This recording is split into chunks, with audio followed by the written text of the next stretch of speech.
Fala galerinha do YouTube, aqui é o Daniel começando com mais outro vídeo, dessa vez falando sobre o continente africano. A grande maioria dos cientistas modernos acredita que a vida humana no planeta Terra teria surgido no continente africano, de onde os homens migraram para povoar todo o planeta. Isso porque foram encontrados os mais antigos fósseis de ancestrais do homem, na região que atravessa a Etiópia, Quênia e Tanzânia, países situados no continente africano. E assim gerou a população que conhecemos hoje em dia.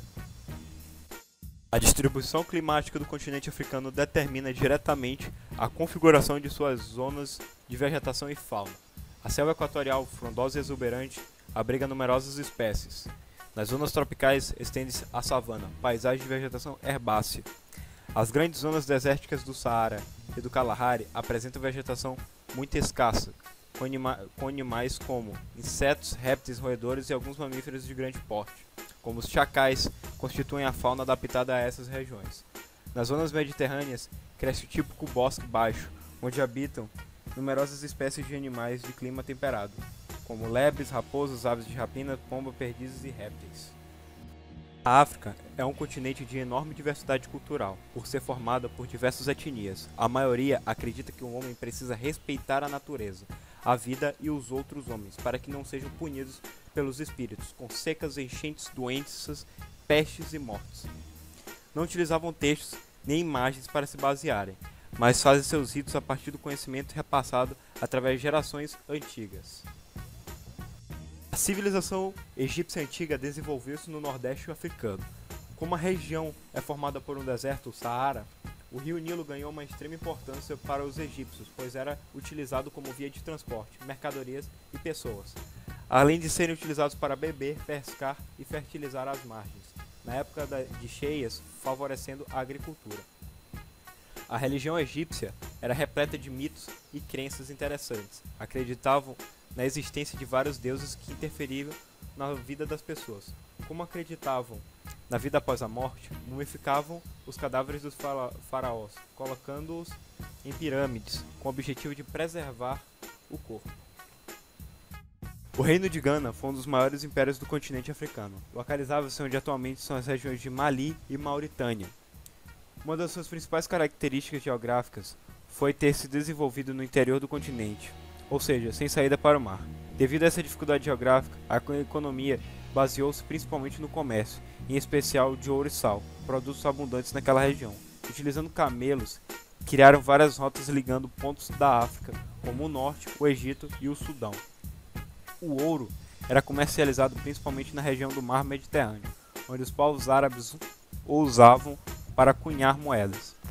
A crise do império começou quando as minas de ouro que o sustentavam começaram a se esvair e se agravou com a chegada de grupos muçulmanos que geraram conflitos religiosos entre os diversos grupos que compunham Gana. Desestruturando o reino, a queda de Gana abriu um vácuo no poder e os reinos de Mali, Soso e Songhai começaram a disputar entre si a posse dos territórios auríferos.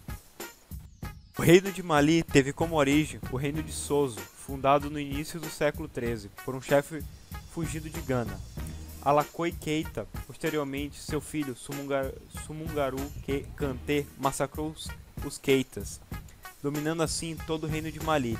Em 1235, o último Keita sobrevivente, Sundiata Keita, que estava exilado de Gana, derrotou Sumungaru e em 1240 conquistou o reino de Gana, sendo assim dono de um território que se estendia do Senegal ao Níger e do sul de Mauritânia, tornando-se dono das 3 maiores regiões mineradoras de ouro. Manteve as atividades comerciais presentes no Império de Gana, já que era dono do espaço desse império, sendo um dos mais ricos reinos. O reino de Mali era, em essência, baseado em sociedades tribais unidas por laços familiares, formando assim um império descentralizado, com uma grande diversidade étnica e sem fronteiras definidas.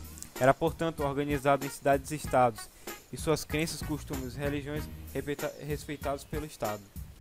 Ao pensar em escravidão, a imagem que vem à cabeça é dos europeus dominando a África e transportando os negros como escravos. No entanto, a escravidão era uma prática comum entre as próprias tribos africanas. Na sociedade organizada, seja em aldeias ou em confederações, alguns estrangeiros poderiam viver, por terem sido capturados em guerras ou trocados por produtos como sal e cobre. Essas pessoas ficavam subordinadas a um chefe, caracterizando o regime de escravidão, pois podiam ser vendidas ou castigadas.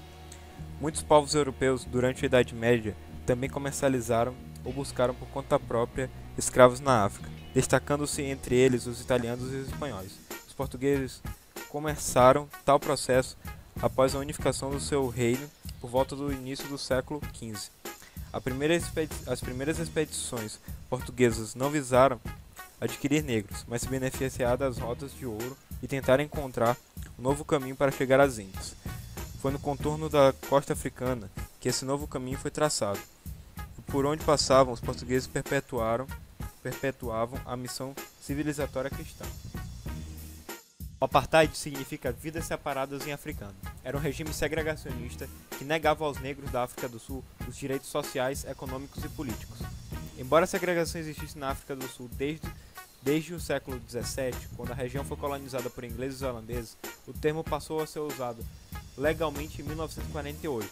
No regime do apartheid, o governo era controlado pelos brancos de origem europeia, holandeses e ingleses, que criavam leis e governavam apenas para os interesses dos brancos. Aos negros eram impostas várias leis, regras e sistemas de controle sociais.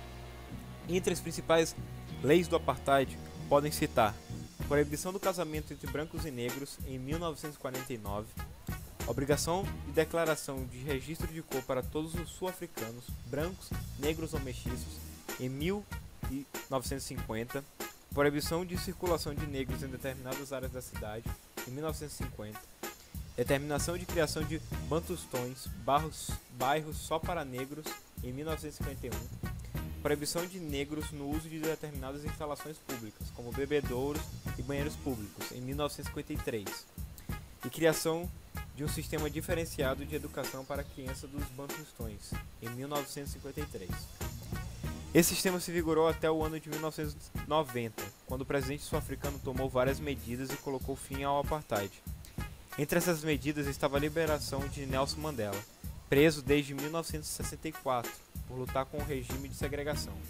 Em 1994, Mandela assumiu a presidência da África do Sul e tornou-se o primeiro presidente negro do país.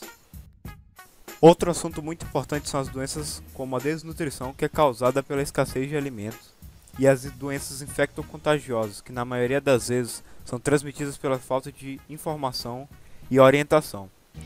Esses ainda são fatores que fazem a taxa de mortalidade africana ser muito alta. Recentemente ocorreu a Copa do Mundo de 2010, que teve como sede a África do Sul.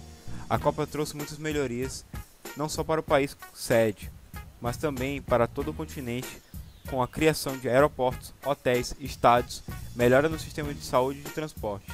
E isso tudo gerou muitos empregos para a população. Bom, o vídeo vai ficando por aqui. Agradeço a todos, um grande abraço da equipe do Primeiro no C, The Niggas. Não esqueça de compartilhar o vídeo e dar o seu joinha. Um grande abraço novamente e tchau!